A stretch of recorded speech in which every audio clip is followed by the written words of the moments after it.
That's a lot of press. Congratulations. You bring them out. You really bring them out.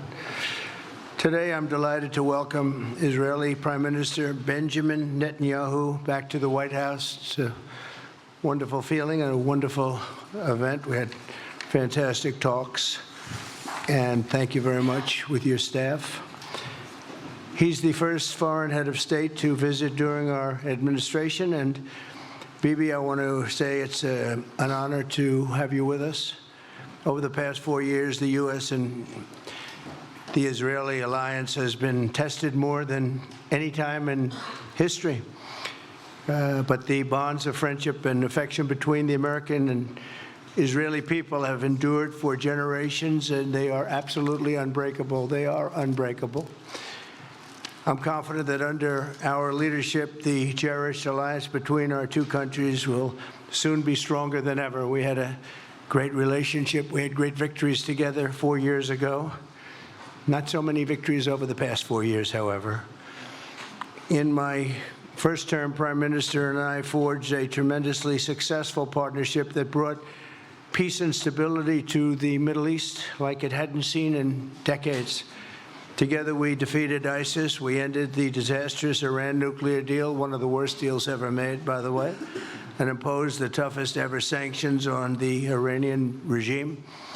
We starved Hamas and Iran's other terrorist proxies, and we starved them like they had never seen before. Resources and support disappeared for them. I recognized Israel's capital, opened the American embassy in Jerusalem, and got it built, by the way. Built it too, just not only designated it, but got it built at a price that nobody's seen for 40 years. We got it built. It's beautiful, all Jerusalem stone, right from nearby, and it's something that's very special. And recognized Israeli sovereignty over the Golan Heights, something that they talked about for 70 years, and they weren't able to get it, and I got it. And with the historic Abraham Accord, something that was really an achievement that was, I think, going to become more and more important because we achieved the most significant Middle East peace agreements in half a century, but the Abraham Accords in particular, and I really believe that many countries will soon be joining this amazing peace and economic development transaction. It really is a big economic development transaction. I think we're going to have a lot of people signing up very quickly. Unfortunately, for 4 years, nobody signed up. Nobody did anything for 4 years except in the negative. Unfortunately, the weakness and incompetence of those years, those past 4 years, the grave damage around the globe that was done, including in the Middle East, grave damage all over the globe. The horrors of October 7th would never have happened if I were president. The Ukraine and Russia disaster would never have happened if I were president. Over the past 16 months, Israel has endured a sustained, aggressive, and murderous assault on every front, but they fought back bravely. You see that and you know that. What we have witnessed is an all-out attack on the very existence of a Jewish state in the Jewish homeland. The Israelis have stood strong and united in the face of an enemy that has kidnapped, tortured, raped, and slaughtered innocent men, women, children, and even little babies. I want to salute the Israeli people for meeting this trial with courage and determination and unflinching resolve. They have been strong. In our meetings today, the Prime Minister and I focused on the future, discussing how we can work together to ensure Hamas is eliminated and ultimately restore peace to a very troubled region.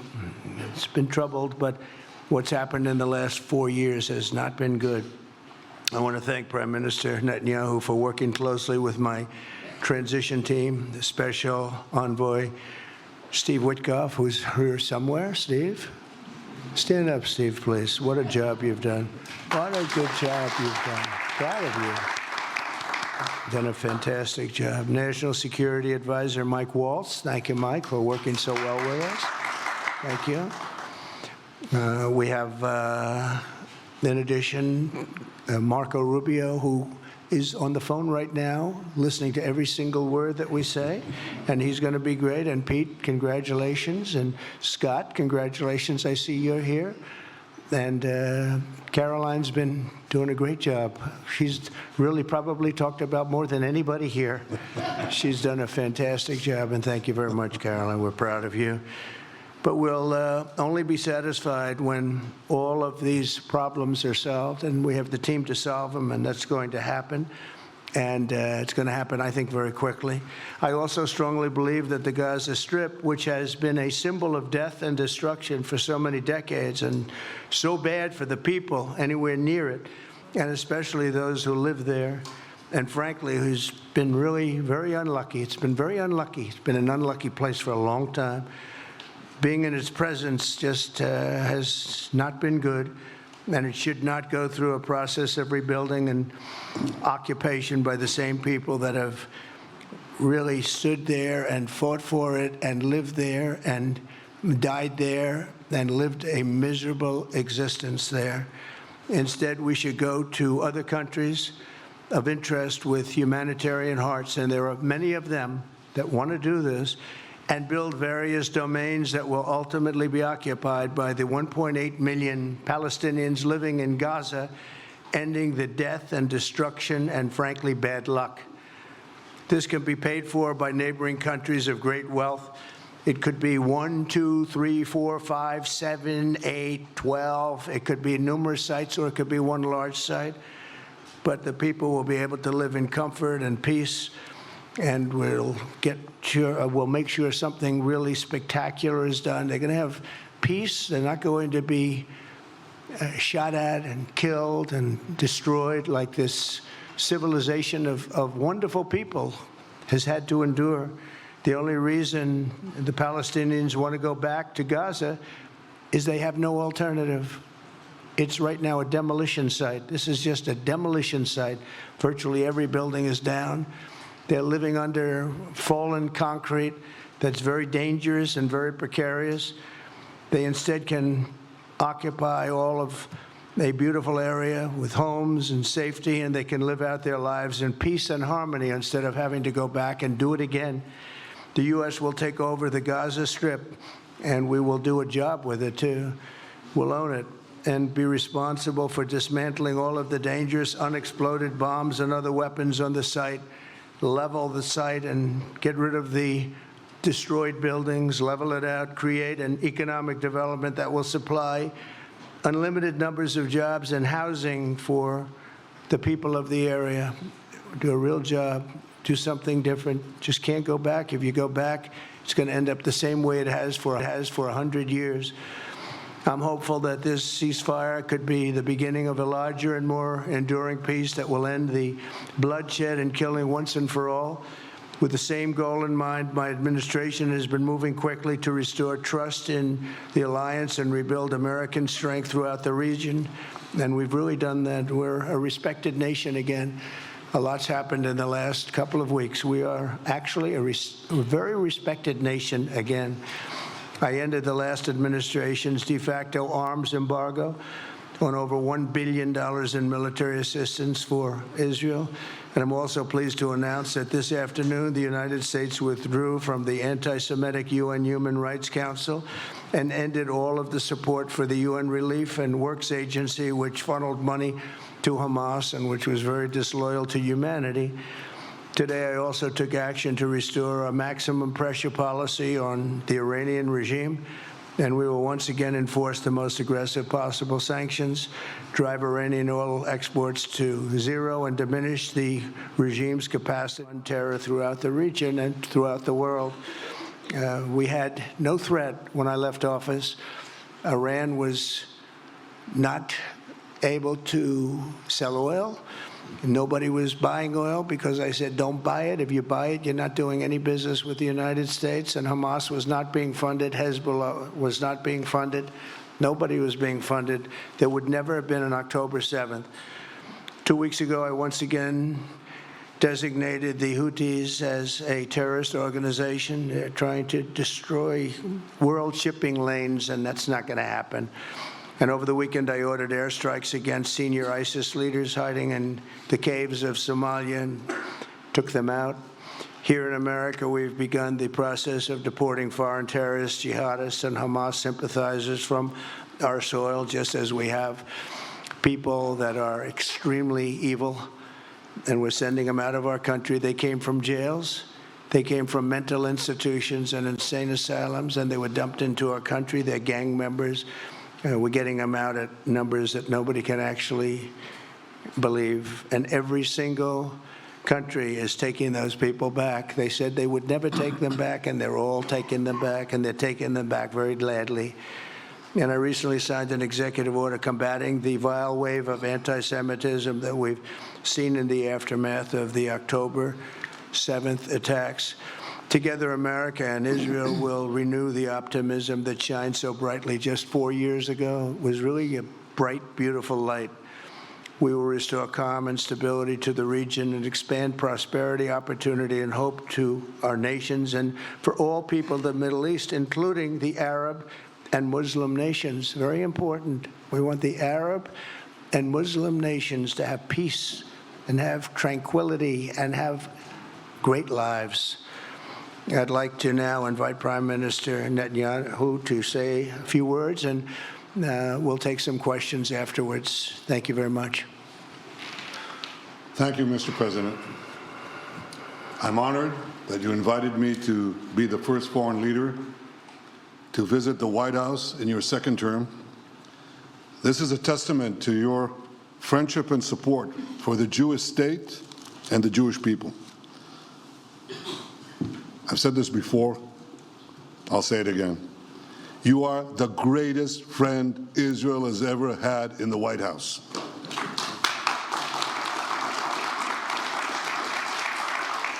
And that's why the people of Israel have such enormous respect for you. In your first term, you recognized Jerusalem as Israel's capital. You moved the American embassy there. You recognized Israel's sovereignty over the Golan Heights. You withdrew from the disastrous Iran nuclear deal. I remember we spoke about it. You said, this is the worst deal I've ever seen. I'm elected, I'm walking out of it. That's exactly what you did. And I think it speaks loudly for just common sense, just looking at things and seeing them as they are. And of course, you also brokered the groundbreaking Abraham Accords in which Israel made peace with 4 Arab states. We did this in 4 months. Nothing happened for a quarter of a century, but in 4 months, we were able, working together under your leadership, to have 4 historic peace accords. And now in the first days of your second term, you picked up right where you left off. Your leadership helped bring our hostages home, among them American citizens. You freed up munitions that have been withheld from Israel. They had been withheld from Israel in the midst of a 7-front war for our existence. And you just freed it. You ended unjust sanctions against law-abiding Israeli citizens. You boldly confronted the scourge of anti-Semitism. You stopped funding, as you just said, international organizations like UNRWA that support and fund terrorists. And today, you renewed the maximum pressure campaign against Iran. Ladies and gentlemen, all this in just 2 weeks. Can we imagine where we'll be in 4 years? I can. I know you can, Mr. President. For our part, we in Israel have been pretty busy too. Since the horrendous October 7th attack, we've been fighting our common enemies and changing the face of the Middle East. On that infamous day, Hamas monsters savagely murdered 1,200 innocent people, including more than 40 Americans. They beheaded men, they raped women, they burnt babies alive, and they took 251 people hostage to the dungeons of Gaza. And after this worst attack on Jews since the Holocaust, Iran and its henchmen in the Middle East were absolutely ecstatic. Haniya praised the massacre. Sinwar said that Israel was finished. Nasrallah boasted that Israel was, here's what he said, is feeble as a spider's web. Well, Mr. President, Haniya is gone. Sinwar is gone. Nasrallah is gone. We've devastated Hamas. We decimated Hezbollah. We destroyed Assad's remaining armaments. And we crippled Iran's air defenses. And in doing this, we've defeated some of America's worst enemies. We took out terrorists who were wanted for decades for shedding rivers of American blood, including the blood of 241 Marines murdered in Beirut. We accomplished all this with the indomitable spirit of our people and the boundless courage of our soldiers. The Bible says that the people of Israel shall rise like lions, and boy did we rise.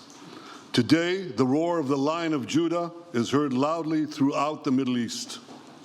Israel has never been stronger, and the Iran terror axis has never been weaker. But as we discussed, Mr. President, to secure our future and bring peace to our region, we have to finish the job. In Gaza, Israel has three goals: destroy Hamas's military and governing capabilities, secure the release of all of our hostages, and ensure that Gaza never again poses a threat to Israel.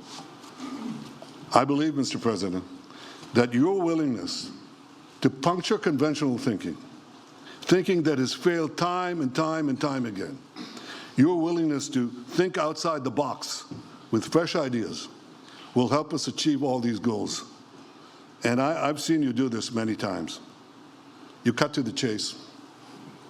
You see things others refuse to see. You say things others refuse to say. And after the jaws drop, people scratch their heads and they say, you know, he's right. And this is the kind of thinking that enabled us to bring the Abraham Accords. This is the kind of thinking that will reshape the Middle East and bring peace. We also see eye to eye on Iran. That's the same Iran that tried to kill us both. They tried to kill you, Mr. President. They tried through their proxies to kill me. We're both committed to rolling back Iran's aggression in the region and ensuring that Iran never develops a nuclear weapon. Mr. President, ladies and gentlemen, Israel will end the war by winning the war. Israel's victory will be America's victory. We will not only win the war, working together, we will win the peace. With your leadership, Mr. President, and our partnership, I believe that we will forge a brilliant future for our region and bring our great alliance to even greater heights. Thank you. Information. Truth is freedom. Is Newsmax. It's real news for real people.